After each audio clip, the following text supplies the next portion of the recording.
Muy buenas tardes, estamos de nuevo con usted en su programa Mundo Sustentable. Y mire, hemos escuchado mucho que es bastante importante preservar las áreas verdes que tenemos en México, los bosques, las selvas y cualquier sitio donde la foresta y el cuidado de los animales sea una forma de vida de los habitantes y también responsabilidad de los gobernantes de México en general. Y para hablar de esta situación, especialmente en la selva lacandona, hemos invitado al doctor Carlos Ramírez Martínez, quien es director de Desarrollo de Proyectos en la Secretaría de Investigación, Innovación y Sustentabilidad, y que participa personalmente en un esquema de conservación y desarrollo en la selva lacandona. Doctor Carlos, buenas tardes. Buenas tardes, doctor. Bienvenido a Mundo Sustentable. Muchas gracias por invitarme. Pues este es un tema muy importante. Creo que hablar de estos asuntos y en función de la sustentabilidad y todo lo que hoy en día se habla internacionalmente, pues es muy importante. Y por lo tanto le voy a pedir que iniciemos diciendo dónde se encuentra la selva lacandona y cuál sería la importancia de esta área verde en México. Claro, la selva lacandona forma parte de un macizo forestal muy grande, que son las selvas de Mesoamérica. Son selvas que se extienden a todo lo largo de Centroamérica y llegan a México. De hecho, México es el país más norteño que tiene selvas. Después ya no hay. Está dentro del estado de Chiapas, en su porción este. Es una zona colindante ya con Guatemala. Y se está dentro de una cuenca que se llama del río Lacantún, que es un tributario del río Usumacinta, uno de los más caudalosos de México. Ahora, la importancia. La selva lacandona es el reducto de selva quizá más importante que hay en México. Junto con Chimalapas, en Oaxaca, son los dos macizos forestales de selva tropical más importantes que hay en el país actualmente. Originalmente, el 12% del país lo ocupaban selvas, que se extendían en los estados de Chiapas, Tabasco, Oaxaca, primordialmente, y se extendían por la costa hasta sur de Tamaulipas y norte de Sinaloa. Es decir, era una gran cantidad. Como dije, el 12% del territorio nacional estaba ocupado por estos sistemas, ecosistemas. Desafortunadamente ha venido desapareciendo paulatinamente la selva debido a cambios del suelo y solamente nos quedan estos reductos, grandes macizos forestales, ¿no? Ahora, la selva en su conjunto es un ecosistema que guarda una enorme biodiversidad. Están localizados en zonas intertropicales estos bosques, llueve mucho y hay una gran diversidad de plantas y animales. Y específicamente la selva lacandona hoy a nivel mundial se le considera un hot spot, que es un punto de enorme biodiversidad, no nada más importante para México, sino para el mundo entero por la riqueza que ello encierra. Eso quiere decir que, bueno, pues todos deberíamos de estar muy interesados en ello. Y siendo una zona tan importante y hablando de los esquemas de conservación de zonas naturales, ¿qué amenazas tiene esta zona del país? Claro, la mayor parte de las selvas han venido disminuyendo su extensión, primordialmente por el cambio de uso del suelo. Son transformadas, es decir, son taladas para convertirlas o en plantaciones agrícolas, pero primordialmente en zonas de agostadero, en zonas en donde se meten vacas y se engordan con pastos inducidos. Ha sido tal el avance de estas actividades que, por ejemplo, en Veracruz, un estado que tenía una gran cantidad de selvas, prácticamente ya desaparecieron, todas. Veracruz se conoce como un estado ganadero, ¿no? Pero a costa de sus selvas. Entonces, ahora, una vez que las selvas han sido taladas, tardan muchos años en recuperarse, muchos. Se calcula, hay estudios del doctor Sarucán, José Sarucán, y el doctor Miranda, que nos dicen que tardan más o menos 150 o más años en recuperarse de manera natural. Y hay otras que nunca se recuperan porque debido a las actividades agropecuarias se pierde el suelo. ya no se pueden recuperar. Pero bueno, de entrada, al perder las selvas, lo que perdemos es la enorme biodiversidad que ellas tienen. Perdemos plantas, animales, insectos, todo. Y esa es una enorme desgracia porque sabemos que todavía no tenemos contabilizados todos los especies que viven en las selvas mexicanas, no en las del mundo, en las selvas mexicanas. Eso quiere decir que una hectárea de selva que se tala hoy pudiera contener especies que nunca conocimos. Entonces, la principal amenaza son el cambio del suelo para utilizarlas como sistemas de producción agropecuario primordialmente. Sí. Sí, y tenemos información si esta actividad es exitosa en México o resulta pues triste y pobre que se esté desbaratando la selva y a fin de cuentas la actividad no resulte. Sí, eso es interesante porque en realidad ni desde el punto de vista ecológico ni desde el punto de vista económico vale la pena. ¿Por qué? La agricultura que practicaban los mayas, por ejemplo, que eran habitantes naturales de la selva, consistía en talar selva, sembrar 2 o 3 años y abandonarla. Y continuar. A eso se le llamaba la roza tumba y quema. ¿Y por qué hacían esto? Porque el suelo de la selva es muy pobre. Es un suelo frágil, de poca profundidad. Y una vez que se tala la selva, cuando se ponen monocultivos, solamente subsista por muy poco tiempo. Se empobrece muy rápido.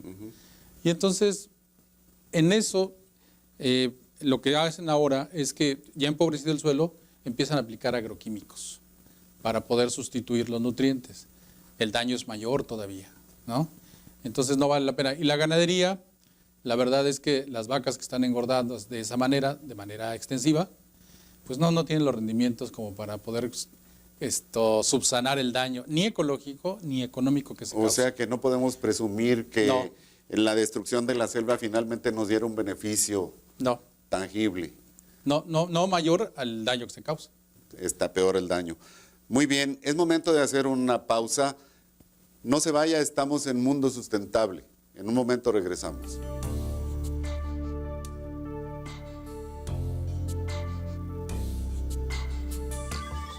Cuidar el planeta en el que vivimos es tarea de todos. Entérate cómo puedes ser parte del cambio en Mundo Sustentable. Ya regresamos.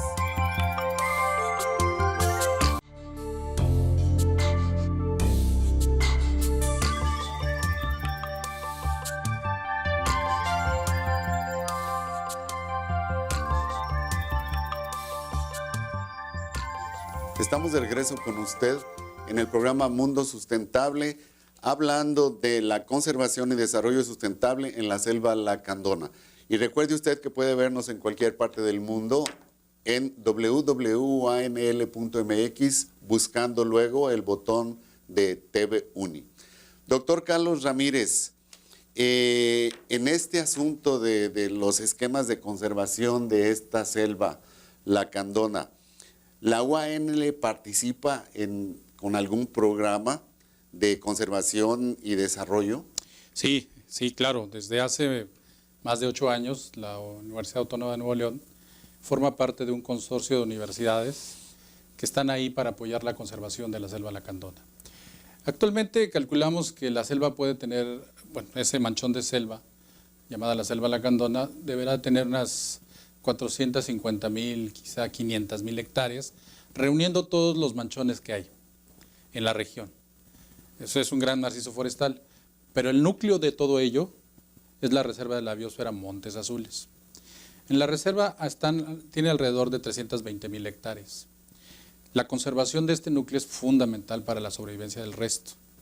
Y este manchón además conecta con la selva mesoamericana, con los reductos de selva que hay en América Central. Entonces su conservación es fundamental. Natura y Ecosistemas Mexicanos, una organización civil sin fines de lucro, es la que desde hace más de 25 años ha impulsado la conservación de la reserva de la biosfera. Ha establecido programas ahí de conservación propiamente, de vigilancia y también ahora de monitoreo. Cuando inició el proceso de monitoreo, en el año 2004, empezó a invitar a diferentes universidades, entre ellas la UNAM, la Universidad de Tabasco, Juárez Autónoma de Tabasco, la Universidad Autónoma del Estado de Morelos y otras, a que se sumaran a ese esfuerzo, de tal forma que los investigadores documentaran la riqueza y su estado de salud desde el punto de vista ecológico y sirviera para sus publicaciones, pero también esto sirviera como argumento para poder mantener, digamos, en conservación esta zona. Es decir, demostrar que es una zona enormemente valiosa. Ahora, la Universidad Autónoma de Nuevo León lo que hace es coordinar el grupo de investigación que monitorea los ambientes acuáticos de la selva. Los ambientes acuáticos son una especie de sistema circulatorio. Es decir, cuando nosotros nos sentimos mal y no sabemos exactamente qué tenemos, vamos al médico y muchas veces nos dice, necesito muestras de sangre, porque ello revela que eventualmente dónde está el mal interiormente. De esta misma manera, los ecosistemas, si hay algo que no está funcionando adecuadamente, el agua no lo dice. Entonces, Natura, que está comandada o está dirigida por el biólogo Javier de la Maza y la doctora Julia Carabias, nos proporciona a la universidad todos los elementos, transportación, equipo técnico y demás, y nosotros aportamos nuestro conocimiento. Nosotros en la universidad lo que hacemos es coordinar un grupo de investigación conformado por especialistas de diferentes universidades y nos abocamos a estudiar el agua. Y esos resultados le sirven a Natura para transmitirlos o trasladarlos a otras áreas que están trabajando en tierra y juntos hacer evaluaciones muy precisas a tiempo real de cuál es el estado que guarda la selva. O monitorear si eventualmente algún evento a favor de su conservación está teniendo los efectos esperados. Básicamente es eso. Me ha empezado a hablar usted de los resultados que se han generado ahí, pero pudiera ser un poquito más específico en mostrarnos o platicarnos de los resultados más importantes que se han derivado de este trabajo que hace la Universidad Autónoma de Nuevo León en la selva lacandona. Cuando nosotros nos incorporamos, nos dimos cuenta de que en la zona había una tasa de deforestación alrededor de 4.5%, ¿sí? % que es muchísimo. La media nacional anda en 1.8, 2.1. Entonces estábamos realmente perdiendo selva día a día. Y eso era grave. Y eso estaba además provocando cambios que no se sabían en los ecosistemas acuáticos. Y había la percepción de que estaba bajando la cantidad de peces para pesca ribereña. Entonces, inmediatamente que empezamos a monitorear nosotros, empezamos a identificar algunas áreas de riesgo, ¿no? Y empezamos a mandar señales para que los investigadores de otras universidades, junto con Natura, por supuesto, empezaran a diseñar un plan de contención de la devastación, sí, de la deforestación, y eventualmente generar alternativas de manejo de los recursos naturales que no dañaran la base natural de sustentación, como por ejemplo acuacultura con especies nativas, hidroponía en lugar de estar cultivando o tirando selva, generándola en sistemas cerrados. Otros que tenemos también es pago por servicios ambientales, es decir, conservar la selva por los servicios que esto brinda y el gobierno apoya con manutención. Varios entonces, fue una estrategia holística, es decir, una estrategia múltiple, y pasados los años nos hemos dado cuenta, número uno, la deforestación ha bajado importantemente, muy importantemente. Número dos, ha habido reforestación. No tanto para inducir a la recuperación de la selva, sino para poner plantaciones de árboles útiles, pero también sirven. Y también lo que hemos dado cuenta es que la asesoría técnica que se le brinda a los productores ha servido para impulsar más el ecoturismo. Es decir, ahora cuidan la selva. Aquellos que la tiraban, ahora la cuidan porque saben que eso tiene mucho valor. La gente quisiera ver esquemas naturales. Exactamente, ¿no? Entonces, con mucha satisfacción podemos decir que el trabajo de la universidad, junto con el resto de los involucrados, está teniendo ese efecto. De hecho, el último resultado que tuvimos recientemente, valoramos los últimos 2 años, lo que ha sucedido, y los indicadores son muy alentadores. Nos dicen que ya no está subiendo el nivel de degradación, ¿no? O sea, los ambientes acuáticos nos dicen que los indicadores nos dicen que ya no está subiendo el nivel de degradación, que se está conteniendo. Y en un tiempo, ojalá podamos ver que además se empiezan a recuperar, ¿no? Entonces, eso es muy alentador porque se está cumpliendo cabalmente el objetivo inicial planteado. Uh-huh. Quisiera yo dejarle una pregunta o me la empieza a responder y la continuamos en el siguiente segmento. Mencionaba usted que la pesca ha sido afectada o que en determinado momento puede ser afectada. ¿Esto es por contaminación de los ríos o cuál es la causa de que la pesca se pudiera ver afectada? Cuando los sistemas ribereños son talados o las grandes áreas de la cuenca son taladas, hay una cantidad de terrígenos, es decir, de suelo, que se deposita en los ríos y eso hace que cambie la química del agua. En realidad los peces no se mueren, pero se van de ahí, porque las condiciones de vida ya no son las adecuadas. Entonces son ríos que se empiezan a quedar desiertos, ¿sí? Y lo que la gente ve es que ya no hay peces y ellos piensan que algunos se mueren. En realidad no se mueren, sino ya los hábitats ya no son adecuados para que ellos se reproduzcan y se sigan ahí. Y estos se concentran en la corriente principal, que en este caso es el río Lacantún. Ahora, esa situación se presentó en varios de los ríos, especialmente los ríos que están fuera de la reserva de la biosfera. La reserva de la biosfera está dividida por el río Lacantún con la zona de Marqués de Comillas, que esa zona sí es habitable. Dentro de la reserva no hay, no es habitable, no hay poblaciones. Ahora, el problema que causó esto es que los habitantes, como ya no había peces en sus ríos, empezaron a meterse a la reserva. Entonces eso creó un problema grave porque está prohibido y creó tensión social. Claro. ¿Le parece si me sigue platicando de este asunto en el siguiente segmento? Es tiempo de hacer un corte, usted no se vaya. En un momento regresamos. Estamos hablando con el doctor Carlos Ramírez Martínez de Conservación y Desarrollo Sustentable en la Selva Lacandona. En un momento regresamos. Sigue nuestra transmisión en vivo a donde quiera que vayas, a través del portal www.uanl.mx. Mundo Sustentable.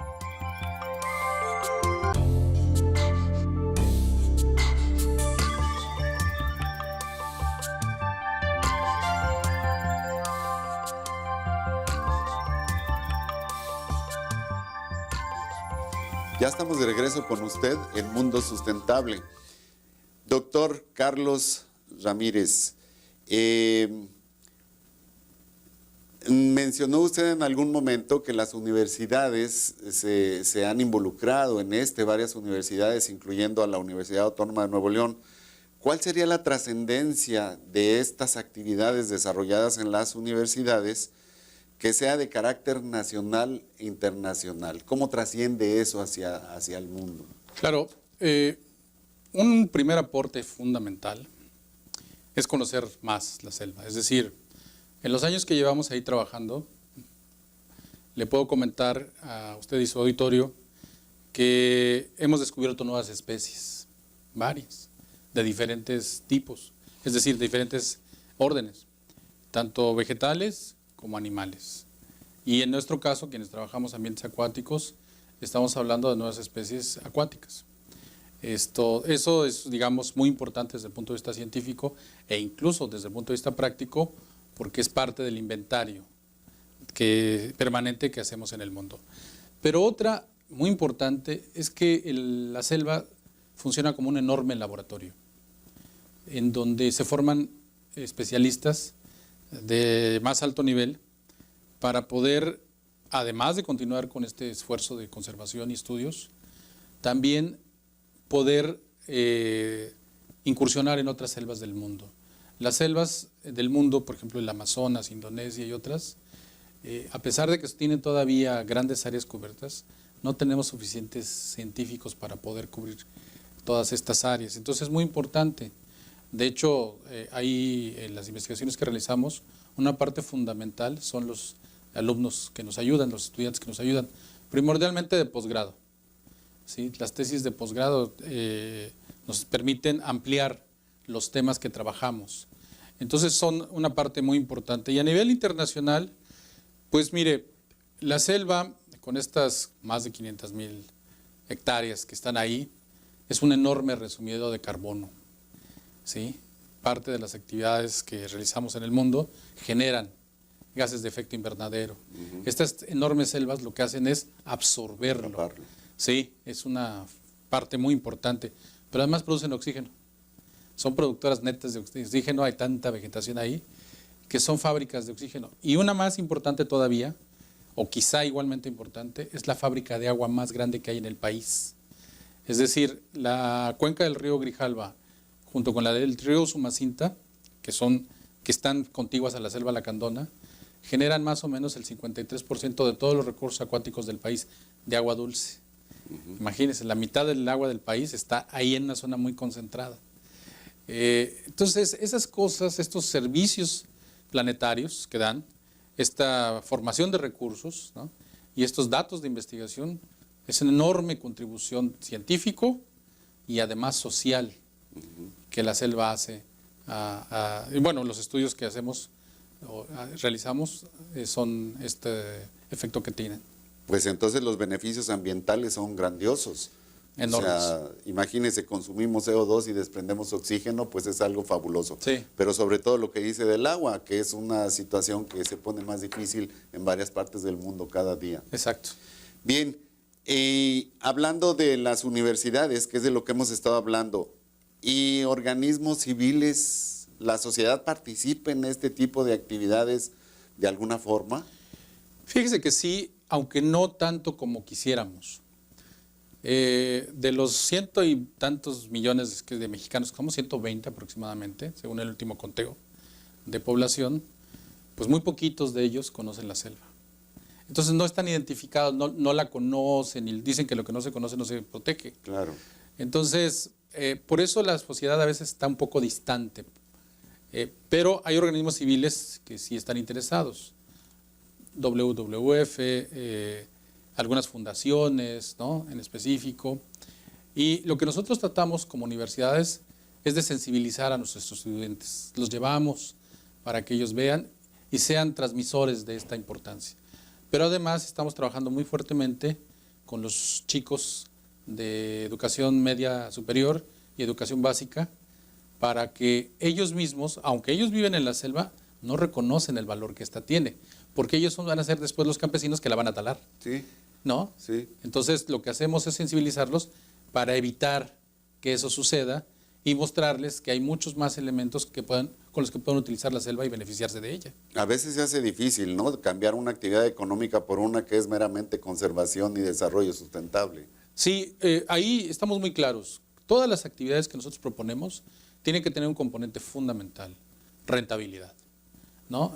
Por ejemplo, yo no le puedo decir, o no podemos decirle al pescador, deja de pescar si a cambio no le das otra cosa. En este caso, por ejemplo, la acuacultura con especies nativas, no nada más le cubre sus necesidades, sino además puede vender los excedentes. Entonces, tenemos esa clara conciencia de que un inductor de cambio es igualar el ingreso que tiene o aún mejorarlo. Y en el caso del ecoturismo, no nada más ha igualado, ha superado las expectativas que ellos tienen. Entonces, por eso se está logrando cambiar esto. Sí hay conciencia de por medio, sí la hay, pero las necesidades cuando apremian están sobre la conciencia. Por eso hacemos que estén los dos equilibrados, estos dos factores. Me queda una duda ahí, porque no escucho nunca hablar del ecoturismo a estas zonas específicamente, cuando menos en Monterrey. Sí. ¿Por qué se da o cómo funciona esto? La verdad es que desafortunadamente para nosotros los mexicanos, estas áreas tienen mayor atractivo para gente europea, porque como ellos están tan distantes de lo que es una selva, están muy ansiosos de querer conocer estos ambientes, ¿no?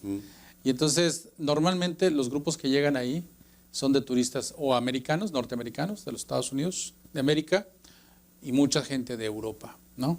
Ahora, cada vez más hay fomento de turismo, de ecoturismo, en ciudades como la Ciudad de México. También ya va mucha gente de la Ciudad de México allá, le queda relativamente cerca, a 8 horas, y por supuesto de los estados aledaños. Creo que uno de los aspectos en los que debemos de también trabajar Y por eso este programa, digamos, desde que usted nos comentó que había la posibilidad de grabarlo, nos interesó mucho porque queremos darle a conocer a la gente lo que hay y eventualmente tentarlos a que vayan y conozcan. ¿Y qué le parece si para inducir a la gente nos vamos con cámaras y todo hacia la Selva Lacandona para hacer una grabación allá? Encantado de la vida, o sea, en el momento que usted diga... ¿Le parece que es posible para poderle mostrar a nuestro público realmente de qué se trata cuando hablamos de la Selva Lacandona? Claro que sí, en el momento que usted diga, nos vamos. Muy bien, doctor, pues le agradecemos mucho por esta conversación. Espero verlo nuevamente aquí para que nos siga platicando de estas actividades y pues usted dirá cuándo nos vamos a la Selva Lacandona para grabar allá. Yo le puedo asegurar que si todo se da bien, en 2 meses o menos, ya está transmitiendo los programas. Muy bien, pues ya es un compromiso, fíjese, y usted no se olvide. Ahora nos han hablado de cómo preservar un lugar como la Selva Lacandona. Nosotros que estamos un poco lejos de ello debemos ser sensibles a que si allá se afecta, a fin de cuentas se afecta a todo el planeta y nosotros incluidos ahí. Usted es parte importante de este cambio. Nos vemos en los siguientes programas de Mundo Sustentable. Gracias.